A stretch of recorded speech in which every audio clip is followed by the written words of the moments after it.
Hey again everybody, I just made my first video and I wanted to be just a quick intro. I figured I'd make a second video that was more an update about our relationship and where we're at right now in our TTC journey. So I'll start with just our relationship. And by our relationship I mean Jimmy and I, we met in 2010 through I guess, kind of mutual friend. It was his cousin's girlfriend at the time. He saw my picture on her Facebook and decided that I was hot and he wanted to talk to me.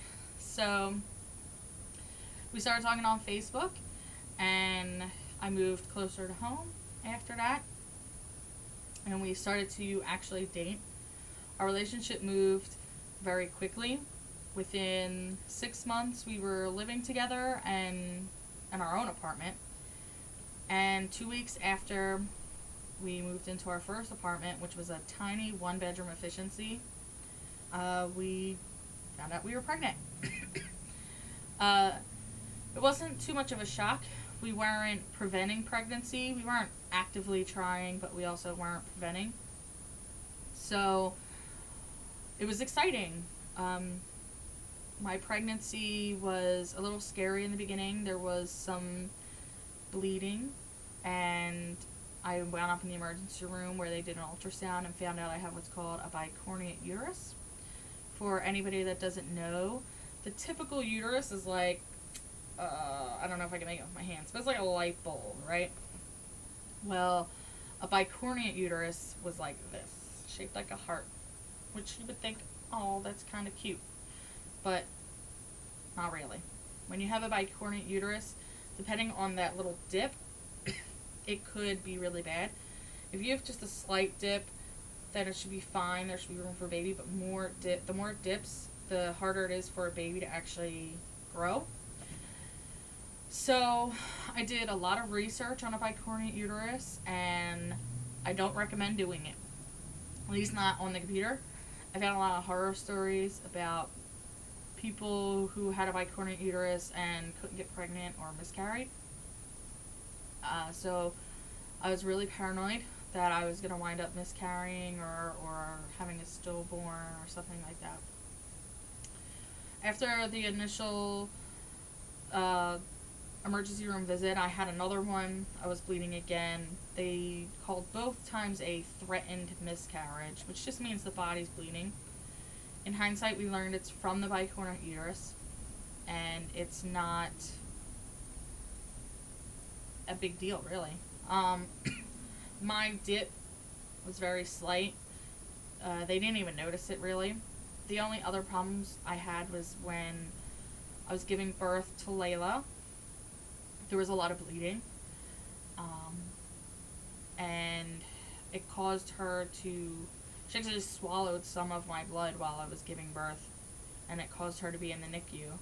She was on antibiotics, and she was in there for a week, and it was really scary, but she turned out fine, and now she's 4 years old, going on 14 years old, and I love her. She drives me crazy, but I love her. So I got the Implanon birth control after I had Laila. And Implanon, for anybody who doesn't know, it's a little rod. They stick it in your arm, and it stays in there for 3 years. It kind of, I guess, slowly releases whatever medication is in there. It's supposed to be for 3 years, but that didn't work in my case because a year and a half later I was ready for more babies. I always wanted to have my kids close together, so I just decided to take that sucker out. Let's get this ball rolling. I want to have a big family. My husband comes from a big family, so I figured I was going to have to keep up with them, which is really true. So Implanon came out August 2013. Oh, be warned right now, I will talk a little bit about my period, so if it makes you squeamish, you might not want to watch this. But 4 months after we got the birth control removed, I still wasn't getting a period. So I went and saw the doctor. Doctor put me on a medication called Provera, which is progesterone. It's a hormone, and it was supposed to trick my body back into ovulating and doing what it's supposed to do so that I can make babies. We did 2 rounds of that. It took 6 months. My body was not tricked. I did get a period while on Provera, but my body was not like, hey, this is what I'm supposed to do. So, after the Provera, I don't have a timeline. I lost my insurance, that's right. So I lost my insurance because I aged out of it. I was covered under my mom. Luckily, less than a month later, I got a new job and I got my own insurance. So I was able to kind of get the ball rolling again. It was a little difficult. There's a lot of red tape with insurance. So in the meantime, I'd had like very little spotting and very little hope, but no actual period, nothing that said that my body was doing what it was supposed to do. So I went back to my doctor and she said, we're going to put you on birth control. Now, some people think birth control while trying to get pregnant, that doesn't make any sense. It typically doesn't. But when your body is not ovulating, not doing what it's supposed to do, the birth control is supposed to do the same thing that Provera was supposed to, which is push my body into what it's supposed to do and hope that my body picks the cycle back up. So for 3 months, I took birth control, and it was kind of sad because for those 3 months, I knew for sure I wasn't going to get pregnant. But I had to do what I had to do. So I took the birth control, and I got a period each month, but again, wound up not ovulating after that. The same day that she ordered the birth control, my doctor also ordered ultrasounds and blood work. So I was able to get the blood work done right away. We were trying to figure out if I have what's called polycystic ovarian syndrome, or PCOS, or possibly another thing called endometriosis. And I can kind of put like a little overview of those down in the bottom if you need them. But we were trying to figure that out. So I took the birth control, got my blood work done. They said that my blood work didn't look like I had PCOS because the levels were kind of normal, but they needed the ultrasounds in order to put both pieces together and figure it out. So in October of 2015, I go to get my ultrasounds done, and they can't give it to me. I will say throughout this whole thing, insurance has been probably the hardest battle. There's so much red tape, so many rules that I don't know about because my whole life I didn't have to. My mom just kind of took care of all that for me, so growing up sucks. Learning how to deal with doctors and insurance is no fun. Sorry, I'm looking at my notes. So, 2015, I'm supposed to get my ultrasounds, and it never happens, and that was devastating for me. It felt like every time I was making strides towards having a baby, something would knock me down. Luckily, in that November, I did have a period. It was very weird, but it kind of gave me hope that my body was going to start doing what it was supposed to do. I still don't get regular periods. And when that happened with the ultrasound, I said, I gotta just put everything on hold. It was so stressful for me. And everybody says, oh, don't stress out. And that is so difficult to do. So I focused on my work. I focused on my daughter who's in preschool. And I just did things that I would normally do. So around January, I figured it was time to get back into making the strides that I needed to have a baby. Everybody around me is getting pregnant. Everybody is having their gender reveals on Facebook. Like, my Facebook is flooded every day with baby stuff. And I'm so happy for those people, but I'm like, I want it to be my turn.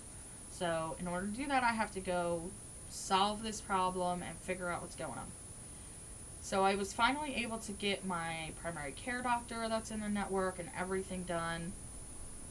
So I saw a new doctor, a primary care doctor. She ordered the referrals for me right away. She wrote the scripts for me right away. She ordered new blood work right away.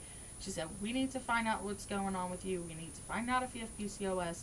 Plus, I'm going to do a whole blood panel, figure out, like, what's going on. Are you anemic? You know, just general health stuff. So, last week, I went and finally got my ultrasounds done and got new blood work. The ultrasound technician did say that it's up to the doctors to put the pieces together and figure out what it is, but to her, it doesn't look like PCOS. She said with PCOS, you can kind of see big cysts, and she didn't see those. I'm not sure about endometriosis. I did look it up. It looks like maybe I have some of the symptoms, but maybe not. So now it's a waiting game. I literally just sit by my phone and wait for the doctor to call me and say, okay, we looked at the blood work and we looked at the ultrasounds. I'm going to give her until the end of this week. If she doesn't call me by the end of this week, I'm going to call next week and find out if she's had a chance to look at it and what I need to do and kind of take the steps from there. In the meantime, I'm just living every day. You know, it's really hard because all day, every day, I just think about how I want my own baby, how I want to give my daughter a sibling. I really want a boy. I mean, I'd be happy with either one, but I really want a boy, and I want to give my husband a son. So, that's where we're at. I figured this would be good to let anybody know, like, you know, sometimes it's not so easy. I'm going to make another video. I want to talk about a lot of things that come with secondary infertility. I want to talk about the guilt that comes along with secondary infertility. And I want to talk about how emotionally difficult it is for me and sometimes for other people, my family, my friends. You know, my secondary infertility, you would think, would just affect me, but it does kind of affect other people. So if there's any questions that you have about my situation or about secondary infertility, just comment down below and let me know. I'm not a doctor, I'm not a nurse, I'm not any kind of professional. I just know what I'm going through. I know what it's like to be alone in this situation, because despite the fact that I have family and friends, it's very lonely. It's a inward battle, so making these videos is kind of getting that out. So let me know what you want to know. Hit that subscribe button, and I'll talk to everybody later. Bye.